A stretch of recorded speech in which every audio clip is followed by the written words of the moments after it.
In a small white world made of blank paper, there lived a tiny stickman. No name, no colors, just a simple figure with two dots for eyes. But inside his head, there was noise. Every morning, he woke up with a voice whispering, "You're not enough." He didn't know where the voice came from. It wasn't his parents, it wasn't his friends. It was just there, soft, constant, heavy. One day, he decided to walk across the page. As he walked, the ground beneath him started to crack. Words appeared under his feet. Failure, rejection, embarrassment. What if? He froze. The voice returned, louder this time. "Don't try, you'll fall." And suddenly, he did fall. The page split open, and he dropped into a dark space below. This place wasn't empty. It was filled with shadows shaped like bigger stick figures. Each shadow whispered something different. "You're behind in life. They're better than you. You always mess things up." The small stick man covered his ears, but the whispers didn't stop because the voices weren't outside him. They were inside his mind. He sat down in the darkness and noticed something strange. Every time he believed a whisper, the shadow saying it grew bigger, and every time he questioned it, the shadow shrank just a little. He stood up. One shadow stepped forward and said, "You always fail." The stickman paused. For the first time, instead of accepting it, he asked, "Always?" The shadow flickered. He thought about it. There were times he failed, yes, but there were also times he learned, times he improved, times he didn't quit. "Not always," he said softly. The shadow shrank. Another shadow came closer. "They're judging you." He remembered moments when people actually supported him, smiled at him, encouraged him. "Not everyone," he replied. That shadow shrank too. The darkness didn't disappear instantly, but it became less heavy, less suffocating.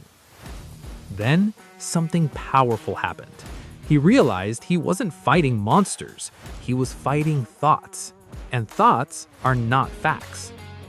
The stickman started walking again. This time, every negative thought that appeared in front of him, he stopped and examined it like a scientist. Is this 100% true? What evidence do I have? What would I say to a friend who thinks this? With each question, the shadows lost power. But suddenly, a giant shadow rose from the ground, bigger than all the others combined. It didn't whisper, it shouted, "You are not worthy." The stickman trembled. This one felt different. This one felt personal. Memories flashed in his mind. Times he felt ignored. Times he felt small. Times he compared himself to others and felt invisible. The giant shadow grew larger with every memory. He almost gave up. Almost. But then he remembered something important. Just because a thought feels true doesn't mean it is true.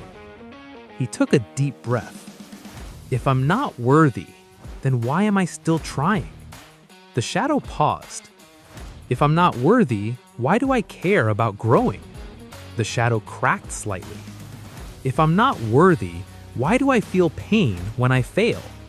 Pain means I value something, and valuing something means I matter. The giant shadow began to crumble. The stickman realized something powerful in that moment. Self-worth is not something you earn after success. It's something you decide before success. The darkness started to fade. Light poured in from above. The crack in the page reopened, but this time it wasn't a fall. It was a way out. He climbed back up to the white page, but something had changed. The ground still showed words sometimes. Fear, doubt, comparison. But now, instead of cracks, there were stepping stones. Every difficult thought became a step. He walked forward again. As he moved, he saw other stick figures trapped in their own cracks, fighting their own shadows. Some were frozen, some were running, some were sitting in darkness like he once did. He wanted to help them, but he couldn't fight their shadows for them. So instead, he did something simple. He stood tall. Not because he had no fear, but because he understood his fear. And when other stick figures looked at him, they noticed something different.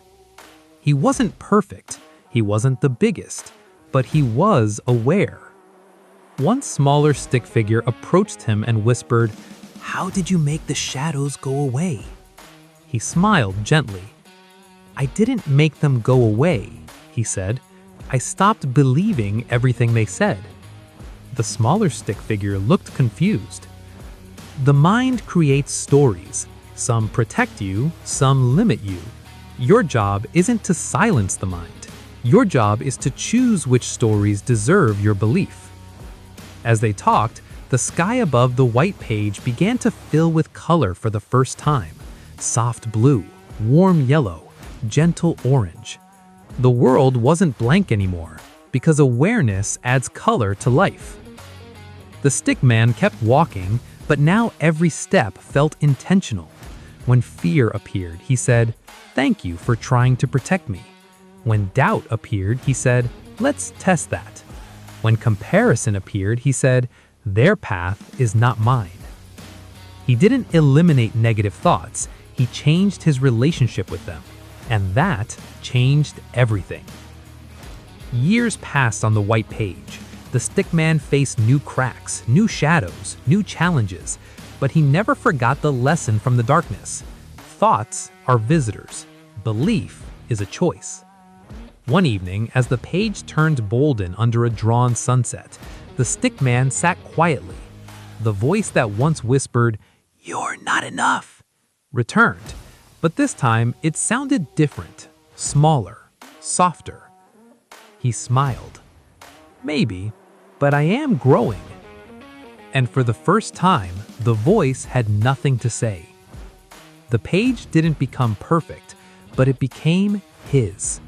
And the tiny stick figure who once felt powerless in a blank world discovered the greatest psychological truth of all. You don't control every thought that enters your mind, but you do control which ones you let build your reality. And with that understanding, even a simple stick figure can stand taller than his shadows.